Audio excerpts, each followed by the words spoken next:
Morning to all of you. मेरा नाम सोनू है और टीएनसी प्लेटफॉर्म पर आप लोग का स्वागत है। तो इसके पहले लेक्चर में हम लोगों ने एमएसएन फर्स्ट को स्टार्ट किया था। मैंने आपको बताया था कि एमएसएन को दो भाग में बांटा गया, एमएसएन फर्स्ट और एमएसएन सेकेंड। हम लोगों ने एमएसएन फर्स्ट का फर्स्ट यूनिट स्टार्ट किया था, ठीक है। एमएसएन फर्स्ट में टोटल 14 यूनिट है, ठीक है। एमएसएन फर्स्ट की अगर बात करें तो 14 यूनिट है, ठीक है। उसमें हम लोग यूनिट फर्स्ट पढ़ना स्टार्ट किए थे। उसमें हम लोगों ने आपको मेडिसिन और सर्जरी का हिस्ट्री के बारे में आप लोगों को थोड़ा बहुत जानकारी दिए थे। आपको हम आज यूनिट फर्स्ट का टोटल रिव्यू बताते हैं, ठीक है। रिव्यू बताने का मतलब ये हुआ कि शॉर्ट में आपको बताते हैं कि यूनिट फर्स्ट में आपको क्या क्या पढ़ना है। तो यूनिट फर्स्ट में आपको मेनली 3 टॉपिक पढ़ना है, ठीक है। वो आपको पहले भी क्लियर करवाते हैं। पहला टॉपिक क्या पढ़ना था? Brief history of medicine and surgery, ठीक है, जो कि ऑलरेडी हम लोगों ने कर चुका है, ठीक है। दूसरा हम लोग को पढ़ना है theory of illness and its causation, मतलब बीमारी के संदर्भ में जो थ्योरी दिए गए हैं, जो सिद्धांत दिए गए हैं, उसके बारे में पढ़ना है। और उसके काउजेशन मतलब उसके कारण, वो बीमारी किस कारण से होता है, इसके संदर्भ में बहुत सारे थ्योरी दिया गया है, वो सब हम लोग को पढ़ना है, ठीक है। ये हम लोग इस लेक्चर में हम लोग कंप्लीट करेंगे, ठीक है। तो ये हम लोग आज पढ़ लेंगे और ये नेक्स्ट लेक्चर में आप लोगों को मैं कंप्लीट कर दूंगा review of nursing process and NCP. NCP बोले तो nursing, C stand for care and P stand for plan, ठीक है। नर्सिंग केयर प्लान, जो कि हम लोग नेक्स्ट लेक्चर में 2 चीज का बात करेंगे, नर्सिंग प्रोसेस का और नर्सिंग केयर प्लान का। इस लेक्चर में हम लोग बात करेंगे थ्योरी ऑफ इलनेस और उसके कारण, ठीक है। तो सबसे पहले हम लोग को जानना पड़ेगा कि इलनेस होता क्या है, डिजीज क्या होता है, और फिर उसके बाद में हम लोग जानेंगे कि उसके संदर्भ में क्या क्या थ्योरी दिया गया है, ओके। आइए अब हम लोग देखते हैं इलनेस और डिजीज का मतलब होता क्या है, ठीक है। What do you mean by illness and disease, इसको थोड़ा सा अच्छा से ध्यान से देखना है, क्योंकि ये बहुत ही बेसिक चीज है, ठीक है। और बेसिक चीजें अगर अच्छा से क्लियर रहेगा तो ऊपर वाले अपने आप क्लियर होते जाएंगे। तो दोनों वर्ड सेम ही लगता है, लेकिन दोनों में थोड़ा सा कुछ नहीं, बस डिफिनेशन का अंतर है, ठीक है। वो हम लोग देख लेते हैं। और कोई हमसे पूछ दिया कि what is illness, what is disease, बताओ डिजीज है क्या, तुम एमएसएन पढ़े हो, तो इलनेस का मतलब क्या होता है, तुम एमएसएन पढ़े हो। तो पहले ये बेसिक चीजें हम लोग देख लेते हैं, ठीक है। सबसे पहले डिफिनेशन पर ध्यान देते हैं। क्या लिखा हुआ है? इलनेस, ठीक है, and unhealthy condition of body और माइंड, ठीक है। अनहेल्दी मतलब अस्वस्थ, कंडीशन मतलब अवस्था किसकी? बॉडी और माइंड की। यहाँ पे 2 वर्ड है, बॉडी और माइंड। सबसे पहले हम लोग बॉडी और माइंड का मतलब समझते हैं, ठीक है। बॉडी का मतलब क्या हुआ? शरीर, हम लोग का जो शरीर है उसको हम लोग बॉडी कहते हैं। माइंड क्या है?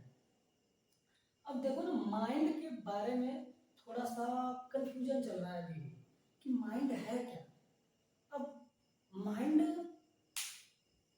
ब्रेन, 2 वर्ड है, एक माइंड है एक ब्रेन है। तो ब्रेन का तो फिजिकल एग्जिस्टेंस है हमारे शरीर में। अब फिजिकल एग्जिस्टेंस मतलब जैसे कि वो वैसा बोल सकते हैं कि किडनी का फिजिकल एग्जिस्टेंस है, मतलब किडनी है हमारे शरीर में, बीन शेप का होता है, पीछे वर्टिब्राई की तरफ रहता है, ठीक है। तो किडनी हमको दिखता है, हाथ का फिजिकल एग्जिस्टेंस है, नाक का फिजिकल एग्जिस्टेंस है, बाल का फिजिकल एग्जिस्टेंस है। लेकिन माइंड का कोई फिजिकल एग्जिस्टेंस कहाँ है? माइंड यहाँ है, माइंड नहीं, यहाँ तो ब्रेन है। यहाँ माइंड है नहीं, यहाँ तो गला है। यहाँ माइंड है नहीं, यहाँ भी नहीं है। ये माइंड है नहीं, ये भी नहीं है। ये माइंड है, तो माइंड है कहाँ? क्या पैर के ठेहुना में माइंड रहता है? नहीं, माइंड नहीं है वहां। तो माइंड है क्या? तो माइंड को हम लोग ऐसे समझ सकते हैं कि माइंड हमारे शरीर में, जानते हैं कि लाखों तरह के केमिकल रिएक्शन होते रहते हैं। तो उस केमिकल रिएक्शन मतलब मेटाबॉलिक रिएक्शन, मेटाबॉलिक रिएक्शन क्या होता है? All reaction carrying in our body is known as metabolic reaction, ठीक है। जितने भी रिएक्शन होते हैं उसको हम लोग क्या करते हैं? कलेक्टिवली सबको जोड़कर हम लोग क्या करते हैं? मेटाबॉलिक रिएक्शन, ठीक है। तो मेटाबॉलिक जब रिएक्शन होते हैं तो उस रिएक्शन से जो कुछ केमिकल बनते हैं, उस केमिकल से हमारे ब्रेन के अंदर एक थिंकिंग आता है, एक सोच डेवलप होता है। इसको हम लोग मन कर सकते हैं। जैसे हम यहाँ खड़े हैं, लेकिन एक सेकंड के लिए हम सोच लेते हैं कि हम किसी पार्क में खड़े हैं, तो ये जो सोचे वो मेरा माइंड था, ठीक है। तो इलनेस क्या होता है, हमारे शरीर और मन दोनों का एक अस्वस्थ अवस्था है, ठीक है। इलनेस को हिंदी में क्या कहते हैं, शारीरिक या मानसिक रोग, दोनों। शारीरिक मतलब बॉडी और मानसिक मतलब माइंड। ध्यान दीजिएगा, यहाँ पर मैंने माइंड बोला है, मैंने ब्रेन नहीं बोला है। मैंने ऐसा नहीं बोला कि दिमाग का रोग, ब्रेन का रोग नहीं, माइंड का, ठीक है। माइंड मतलब सोच, थिंकिंग, जो बहुत सारे केमिकल रिएक्शन का प्रोडक्ट होता है, ठीक है। तो इलनेस का डेफिनेशन क्या है, इलनेस उसको कहते हैं N unhealthy condition of body and mind, हमारे शरीर या मन के अस्वस्थ अवस्था को हम लोग इलनेस कहते हैं। अगर हेल्दी रहता तो हेल्दी रहता, अगर वो वहां से कुछ डेविएशन हो गया सॉरी,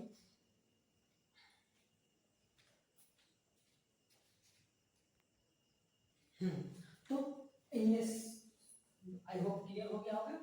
फिर से आप लोग को एक बार क्लियर करने की कोशिश करते हैं।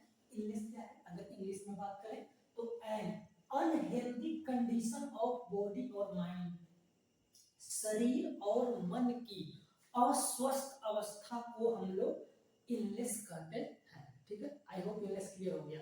अब आते हैं हम लोग डिजीज पे। डिजीज क्या है, तो डिजीज अकॉर्डिंग टू वेबस्टर, सबसे पहले यहाँ पर एक सेकंड के लिए रुक जाना है। ये वर्ड क्या है, व्हाट इज दिस, ठीक है, क्वेश्चन मार्क। वेबस्टर है क्या, क्या कोई डॉक्टर का नाम है, क्या कोई फिजिशियन का नाम है, क्या कोई साइंटिस्ट का नाम है, या कोई महान हस्ती का नाम है, नहीं, ये किसी का कोई कुछ नाम नहीं है। ध्यान दीजिएगा, it is just an American dictionary, ठीक है। क्या है वेबस्टर, क्या है वेबस्टर, ना ही फिजिशियन है, ना ही डॉक्टर है, ना ही कुछ और है। सिंपल में वेबस्टर क्या है, एक अमेरिकन डिक्शनरी है, उसमें डिजीज का ये वाला डिफिनीशन लिखा हुआ है, वही हम लोग पढ़ने वाले हैं। अब यहाँ पर क्वेश्चन आ सकता है, ये अमेरिकन डिक्शनरी का डिफिनीशन पढ़ने से हमको क्या फायदा है। तो ये डिक्शनरी ऐसा वैसा कुछ नहीं है जो आप कहीं से भी खरीद लिए, एक आदमी आया 10 को वर्ड मीनिंग लिखा और बना दिया डिक्शनरी, भैया ये लीजिए 5 रुपया में, नहीं। ये जो डिक्शनरी है ये यूनिवर्सली एक्सेप्टेड है। यूनिवर्सली एक्सेप्टेड मतलब क्या होता है कि इसमें जो लिखा हुआ है ये पूरे वर्ल्ड वाइड, पूरे देश विदेश में इसको सत्य माना जाता है, ये प्रूफ है, ये फैक्चुअल है, ये साइंस पर बेस्ड है, ये ऐसे कोई नहीं आया कि खड़ा हुआ और दे दिया, ठीक है। तो अगर आप इसके डिफिनीशन को याद रखिएगा तो सिर्फ इंडिया में ही नहीं, आप कहीं भी वर्ल्ड के कोने में जाइए और अगर आपने ये डिफिनीशन को बताया तो वो सही माना जाएगा, क्योंकि ये डिफिनीशन किसका है, वेबस्टर का। अकॉर्डिंग, एस का मतलब अकॉर्डिंग, अकॉर्डिंग का हिंदी मतलब के द्वारा, मतलब वेबस्टर के द्वारा ये डिफिनीशन दिया गया है। क्या डिफिनीशन दिया गया वो हम लोग क्लियर करेंगे, ठीक है। लेकिन यहाँ पर ये वेबस्टर जानना बहुत ही जरूरी था। लोग इसको समझ लेते हैं ये किसी साइंटिस्ट का नाम है, किसी फिजिशियन का नाम है, नहीं, ऐसा कोई बात नहीं है। अब एक बात आपको मैं पहले ही बताता हूँ कि याद करने का तरीका। डिजीज ये तो इजी था, illness and unhealthy condition of body and mind को बोल देंगे इलनेस। डिजीज देखिए, अब ये याद करने में कोई बहुत बड़ी प्रॉब्लम नहीं है, लेकिन मे बी जो कमजोर है, जिनका इंग्लिश लैंग्वेज थोड़ी सी वीक है, उनके लिए ना मैं एक लाइन भी याद करना बड़ा मुश्किल हो जाता है।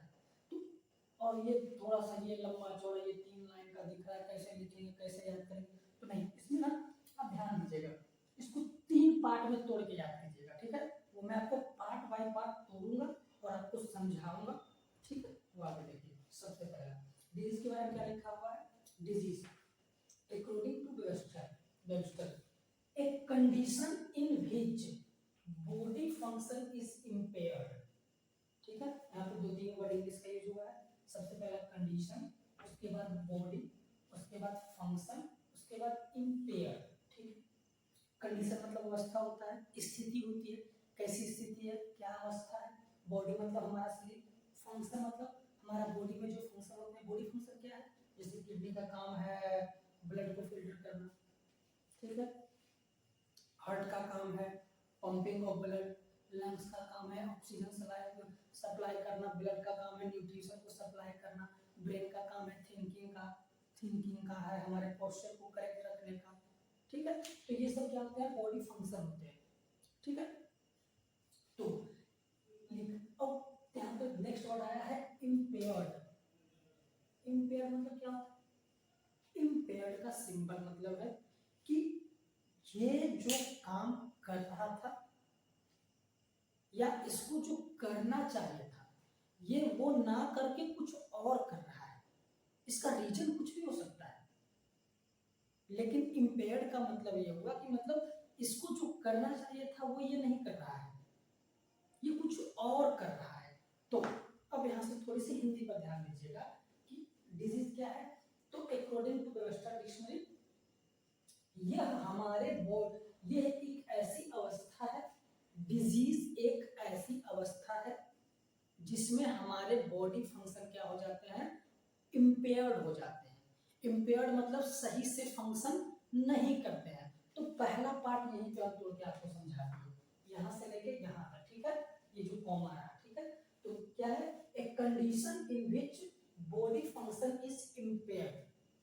डिजीज एक ऐसी अवस्था है जिसमें हमारा बॉडी फंक्शन इम्पेयर्ड हो जाता है।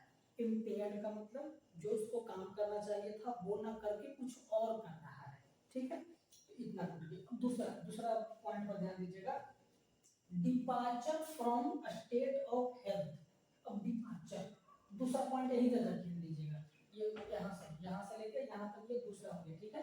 ये क्या लिखा हुआ है, departure from a state of health. अब यहाँ पे दो वर्ड, हेल्थ तो स्वास्थ्य जान रहे हैं आप लोग, स्टेट और डिपार्चर। डिपार्चर का मतलब होता है मूवमेंट। मूवमेंट बोले तो कोई यहाँ था वो यहाँ चला गया, कोई इस जगह पे था इस जगह से उस जगह चला गया। हम अभी यहाँ है, कहीं और चले जाए, दिल्ली चले जाए, तो हम कहेंगे कि हम यहाँ से डिपार्चर करके कहाँ चल गए हैं, दिल्ली चले गए हैं। तो डिपार्चर का मतलब आपको समझ में आ गया। स्टेट मतलब क्या होता है, स्टेट मतलब होता है अवस्था। अवस्था मतलब कंडीशन। जैसे कि हम आपके सामने स्टैंडिंग स्टेट में हैं। स्टैंडिंग स्टेट बोले तो हम आपके सामने खड़ा है, मतलब मेरी बॉडी की स्टेट क्या है, स्टैंडिंग, समझे। कोई सोया हुआ है तो वो स्लीपिंग स्टेट में है, ठीक है। तो इसमें सेकंड पॉइंट पर ध्यान दीजिएगा कि departure from a state of health. अब ये हेल्थ है, ये कोई हेल्दी, मान लीजिए कोई हेल्दी व्यक्ति है, ठीक है। ये हेल्दी व्यक्ति यहाँ इस पोजीशन पे खड़ा है, ये हेल्दी, पूरा ही हेल्दी है, इसमें कोई बीमारी, कोई डिजीज, कोई इलनेस नहीं है। अब इसका इस पोजीशन से हटके ये इस पोजीशन पे आ गया और इस पोजीशन ये अनहेल्दी है। अब बोलेंगे कि ये पोजीशन वो पोजीशन क्या है, नहीं समझ में आ रहा है, ठीक है। एक एग्जांपल आपको बताते हैं। जैसे कि एक लड़का है जिसका एक गांव है, जो गांव में रहता है, गांव उसके पहाड़, गांव के नजदीक उसके पहाड़, झरना, छोटे से फॉरेस्ट, ये सब है, मतलब हरा भरा इलाका है, ठीक है। अब वो लड़का 10th का एग्जाम दिए और मान लेते हैं वो दिल्ली चल गया पढ़ने के लिए। अब दिल्ली में पेड़ की कमी, गाड़ी उड़ी, उतना प्रदूषण निकल रहा है, वहाँ पर फैक्ट्री है उससे प्रदूषण निकल रहा है, मतलब मान लेते हैं कि वो उसके विलेज के कंपेरिजन में वो प्रदूषित एरिया है। वैसे भी दिल्ली शायद वर्ल्ड में 4th रैंक पर आता है प्रदूषण में, ठीक है। ये लगभग 2010 की पहले की डाटा आपको बता रहे हैं, अब तो कुछ सुधार हुआ है। तो अब उसका स्टेट चेंज हुआ, मतलब वो डिपार्चर कर गया। वो हेल्दी कंडीशन में अपने विलेज में था, स्वाद मतलब खुली हवा, अच्छा हवा, स्वस्थ हवा, सब चीज खाना पीना घर का अच्छा सब मिल रहा था। तो वो जो जब वो गांव में था तो उसको गांव वाला स्टेट को बोलेंगे हेल्दी स्टेट। जब वो गांव से दिल्ली आ गया, जब दिल्ली आ गया तो मतलब गांव से डिपार्चर करके दिल्ली आ गया, और दिल्ली में कैसा कंडीशन है, अनहेल्दी कंडीशन। तो डिजीज में भी वही होता है कि एक बॉडी है वो हेल्दी से डिपार्चर करके अनहेल्दी स्टेट में चला जाता है। स्टेट बोले तो अवस्था, तो दूसरा दूसरा पॉइंट भी आई होप क्लियर हो गया होगा कि departure from a state of health, ठीक है, 2 पॉइंट क्लियर हो गया। तीसरा पॉइंट क्या है? तीसरा पॉइंट है and alternation of human body interrupting the performance of vital function, ठीक है। अब इसमें की वर्ड मीनिंग आ गया। सबसे पहला अल्टरेशन, दूसरा इंटरप्टिंग, तीसरा परफॉर्मेंस, चौथा वाइटल फंक्शन। अब ये कीवर्ड है, इस कीवर्ड को हम लोग ध्यान में कर लेते हैं। सबसे पहला क्या है? अल्टरेशन। अल्टरेशन मतलब बदलाव। अल्टरेशन का सिंपल मीनिंग क्या होता है? बदलाव, या उसको अपनी लैंग्वेज में समझने की करने की कोशिश करें तो अल्टरेशन का मतलब ये हो गया कि जो हमारे बॉडी का कोई ऑर्गन है उसका कोई स्पेसिफिक काम है, ठीक है, या तो वो काम ना करे या तो कुछ ऐसा करे जिससे हमारे बॉडी में टॉक्सिसिटी बढ़े, हमारा हेल्थ खराब हो, तो उसको बोलेंगे कि वो ये जो ऑर्गन है ये अपना फंक्शन क्या कर लिया है? अल्टर कर लिया है, मतलब बदल लिया है, ठीक है। तो यहीं पर ये वर्ड यूज हुआ है alteration of human body interrupting. Interrupting मतलब उसको इफेक्ट करना, इंटरप्टिंग मतलब इफेक्ट करना, ठीक है। इफेक्ट मतलब प्रभाव डालना, ठीक है। तो कुछ ऐसा अल्टरेशन हो गया हमारे ह्यूमन बॉडी में, जैसे कि कैसे आपको बताते हैं, जैसे हमारा लंग्स है, लंग्स का क्या काम है? एयर का सप्लाई करना। तो कुछ जो मजदूर रहते हैं जो कोयला वाले में खदान में काम करते हैं, तो वो श्वास लेते हैं तो कोयला का छोटे छोटे पार्टिकल जो उसके लंग्स में जाके फंस जाता है, ठीक है, जिससे उनकी लंग्स खराब हो जाती है, डैमेज हो जाती है। तो मतलब कह सकते हैं कि वो जो अपना रियल फंक्शन था वो ना करके वो उसमें कोयला जब फंस गया तो उसके फंक्शन को तो डिस्टर्ब करेगा, तो वहां पर उसका जो फंक्शन क्या था वो अल्टर हो गया, और अल्टर हो गया इसके प्रभाव से क्या हुआ? उसमें हफनी का बीमारी, अस्थमा का बीमारी हो गया, श्वास उसको जोर से लेना पड़ रहा है, जोर से छोड़ना पड़ रहा है। तो ये किसके कारण हुआ? यही अल्ट्रेशन के कारण। तो वही लिखा हुआ है alteration of human body interrupting the performance of vital function. अब वाइटल फंक्शन क्या होता है?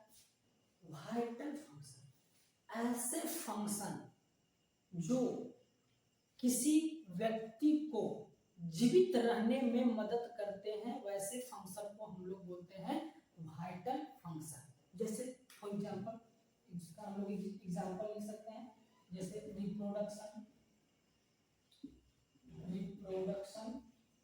न्यूट्रिशन, एक्सक्रीशन, लोकोमोशन, रेस्पिरेशन,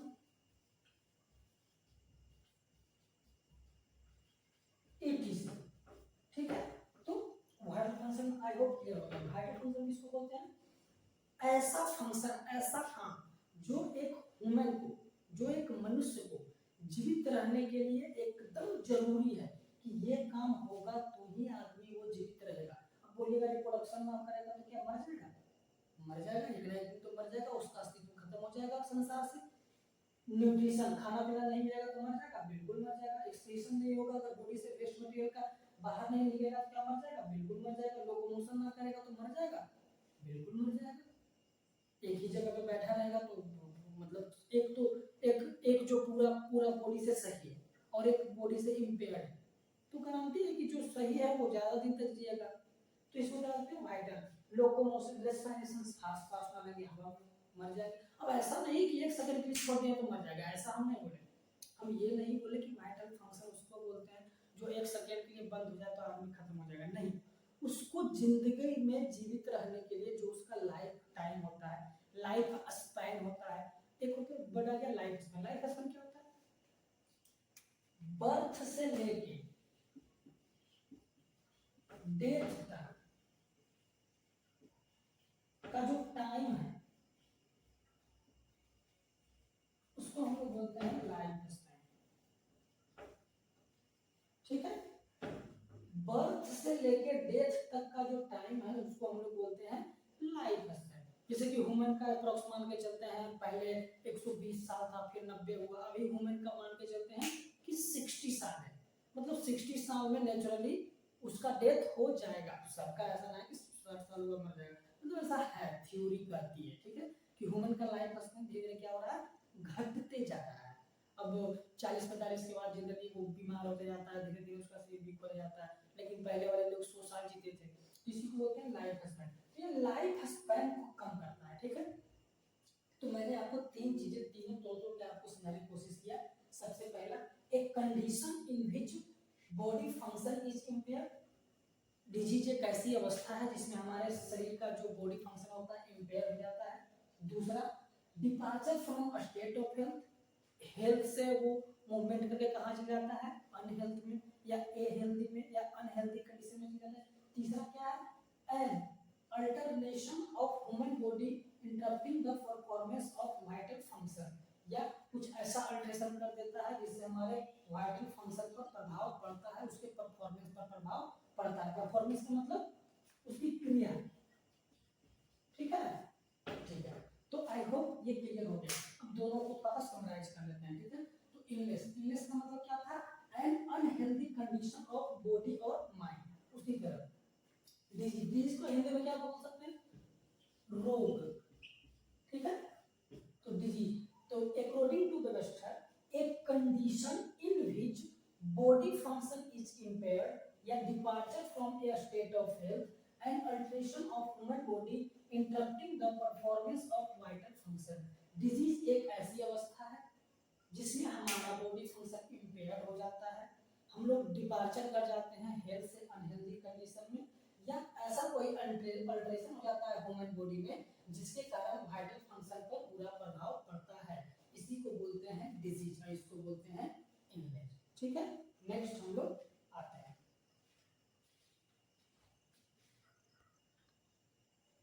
तो अभी तक हम लोगों ने देखा, अगर रिकैप करना चाहे तो, कि एमएसएन में टोटल, एमएसएन फर्स्ट में टोटल 14 यूनिट पढ़ना है और हम लोग यूनिट फर्स्ट में 3 बातें पढ़नी है।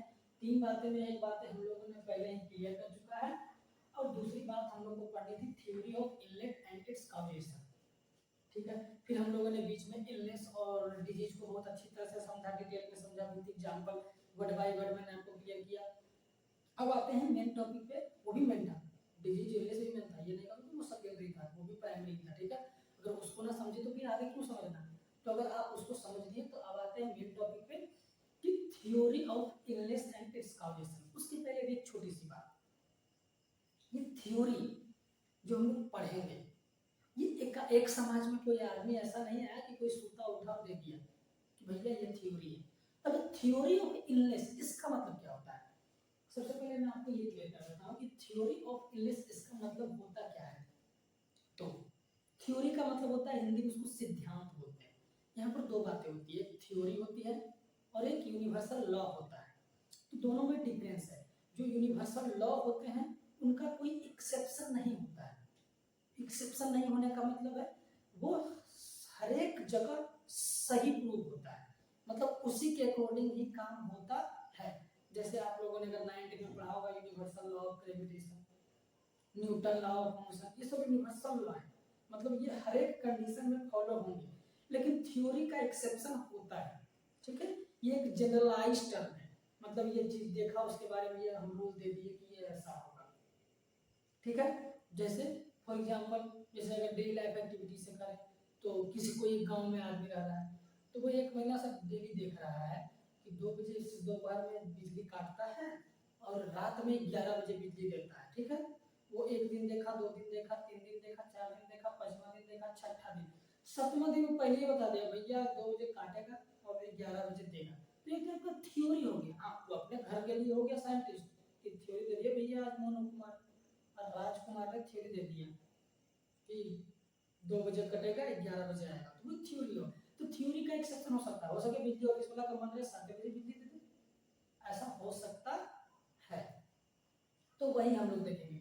तो theory day by day develop होते गया, आदमी का समझ बढ़ता गया, तो वो लोगों ने बताया कि भैया ऐसे कीजिएगा तो ऐसी बीमारी हो सकता है। थ्योरी ऑफ इलनेस का मतलब है कि कोई बीमारी कैसे होती है इसके बारे में बताया जाता है, ठीक है। उसके पहले अगर हजारों साल पहले की बात करें तो उस टाइम थ्योरी ऑफ इलनेस था नहीं, तो अगर उस टाइम अगर किसी को बीमारी होता था तो उसका रीजन लोग जनरली बताते थे, उसका 3 रीजन आपको हम बता रहे हैं, ठीक है। पहला रीजन ये हम लोग हाउ डिजीज इज काउट, कोई बीमारी कैसे होती है, ये हम लोग एंशिएंट टाइम की पढ़ रहे हैं, ठीक है। एंशिएंट टाइम की बात कर रहे हैं। उसके बाद हम लोग रियली में आएंगे थ्योरी ऑफ इंग्लिश। ये कोई साइंटिफिक या कोई साइंस या फैक्ट पे बेस्ड नहीं है, ये मनगढ़ंत या जो भी है अपने समय की बातें हैं, बहुत पुरानी समय की। एंशिएंट मतलब पुराना, बहुत पुराना, ये 20 साल 10 साल नहीं, हजारों साल, 10,000 साल, 20,000 साल, लाखों साल पुराना, ऐसा भी बोल सकते हैं, ठीक है। तो उस टाइम क्या होता था, अगर कोई बीमार हो गया तो जनरली लोग बोलते थे कि पहला बात क्या बोलते थे उसके बारे में कि उस एक punishment from God for sinful behaviour. अब क्या होता है, मैं आपको एक एक वर्ड क्लियर करूंगा, एक बार टोटल एक बार देख लीजिए, ठीक है। तो क्या है, एक punishment from God for a sinful behaviour, दूसरा क्या है ए वीक मोरल कैरेक्टर, तीसरा क्या है बीच का। अब आपको पहला करते हैं, पहला में लिखा हुआ है पनिशमेंट, पनिशमेंट बोले तो सजा, गॉड मतलब भगवान, सिंफुल यहाँ पर एक वर्ड है सिंफुल, सिंफुल मतलब होता है पाप, बिहेवियर मतलब जानते हैं आचरण, जो भी अपना समाज में जो हम काम करते हैं, व्यवहार, बिहेवियर मतलब व्यवहार जान सकते हैं इंग्लिश टर्म में, सिंपल।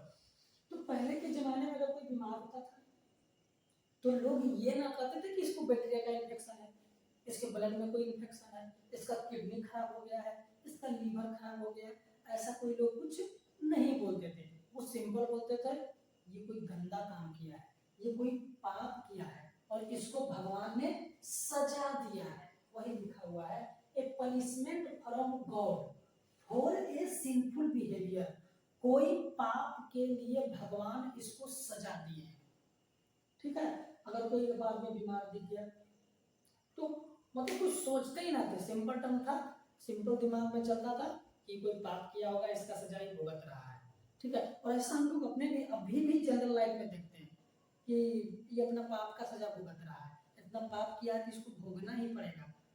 ऐसा सुनने को गांव देहात में अभी भी मिल जाएगा, कोई आदमी बीमार हो गया, अगर कोई पहले वो अपने पास्ट में कोई गलत काम किया होगा तो लोग जनरली बोलते हैं कि हम तो जानते ही थे कि पाप किया है तो भुगतवे करेगा।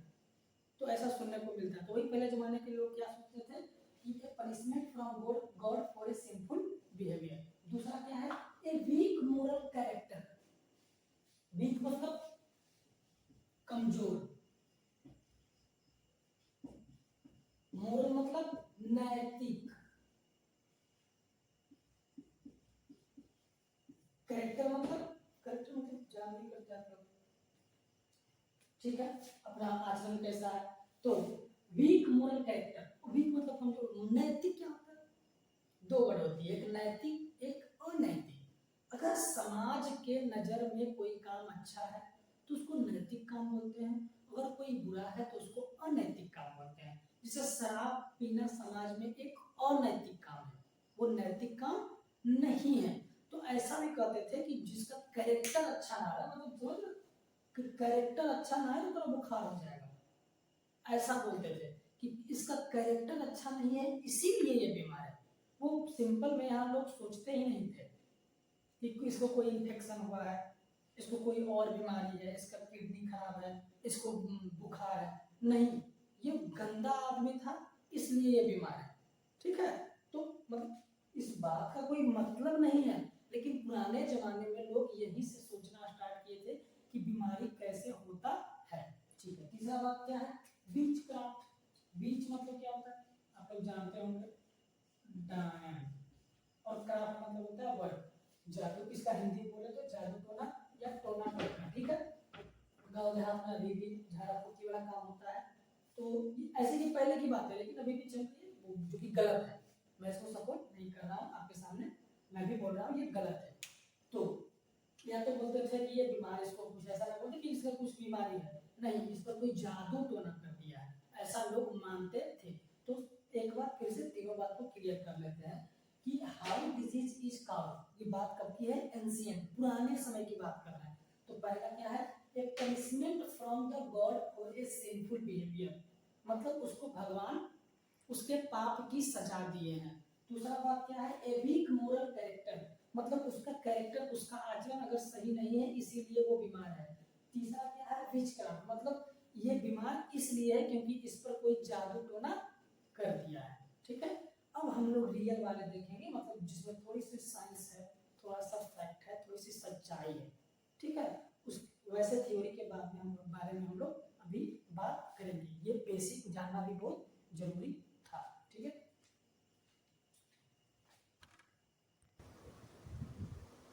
तो अब हम लोग आते हैं अपना जो लास्ट जो है, अब लास्ट ये है थ्योरी ऑफ इलनेस या डिजीज कॉजेशन। ठीक है, थ्योरी ऑफ इलनेस या डिजीज कॉजेशन। थ्योरी का मतलब क्या होता है? थ्योरी का मतलब होता है सिद्धांत। थ्योरी का मतलब सिद्धांत होता है, और इलनेस मतलब वही वो मानसिक या शारीरिक, डिजीज और कॉजेशन का मतलब क्या होता है? कारण। ठीक है, तो इतने थ्योरी के बारे में आप लोग को जानना है। सबसे पहला थ्योरी का नाम है मियाज़मा थ्योरी। ठीक है, ये नाम है। ठीक है, ये इनके बारे में हम लोग थोड़ा सा डिटेल में पढ़ेंगे। अभी कम से कम आप नाम याद रखिए। ठीक है, सबसे पहले ABCD सीखना होता है, उसके बाद ही हम इंग्लिश पढ़ना सीख सकते हैं। तो सबसे पहले हम थ्योरी का ABCD जान रहे हैं। सबसे पहले तो मेन काम है अपना इसका नाम को ही याद करना। ठीक है, तो आपके सामने मैंने लिखा है, सबका आपका नाम बताता हूँ। सबसे पहला है मियाज़मा थ्योरी, दूसरा है जर्म थ्योरी, जो कि वेरी वेरी इंपॉर्टेंट है। ठीक है, इसके कारण बहुत सारे लोग को हमको समझने की एबिलिटी प्रदान हुई है जब हम लोग जर्म थ्योरी के बारे में पढ़ते हैं। ठीक है, दूसरा है एपिडेमियोलॉजिकल ट्रायंगल, तीसरा है वेव ऑफ कॉजेशन, चौथा है the theory of general susceptibility, पांचवा है तो सोशियो इन्वायरमेंटल अप्रोच। इन्वायरमेंट मतलब वातावरण, सोशियो मतलब अपना सोसाइटी, ये जनरल ससेप्टिबिलिटी है। ससेप्टिबिलिटी मतलब क्या होता है? ससेप्टिबिलिटी मतलब होता है प्रभावित होना।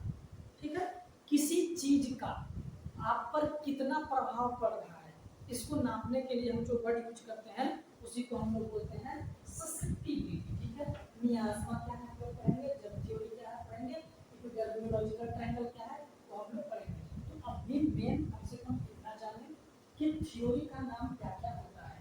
इन पांचों को एक्सप्लेन में ब्रीफ में एक्सप्लेन करके एक छोटा सा 20 से 25 मिनट का वीडियो मैं आपको अलग से दे दूंगा। लेकिन इस लेक्चर में आपको जरूर इतना ही है कि कम से कम आप इसके नाम को याद रखें। हाँ, अगर आप ये क्या है, ये क्या है, ये क्या है, ये क्या है, ये क्या है, ये क्या है, अगर ये इच्छा है तो आपके सामने एक और वीडियो मिलेगी। लेकिन अभी तक का जरूरत ये है कि थ्योरी ऑफ इलनेस कौन कौन सा है। ठीक है, कम से कम उसका नाम को हम लोग याद करें। तो पहला थ्योरी क्या है? मियाज़मा थ्योरी, दूसरा थ्योरी क्या है? जर्म थ्योरी, तीसरा थ्योरी क्या है? एपिडेमियोलॉजिकल ट्रायंगल, चौथा क्या है? Wave of causation.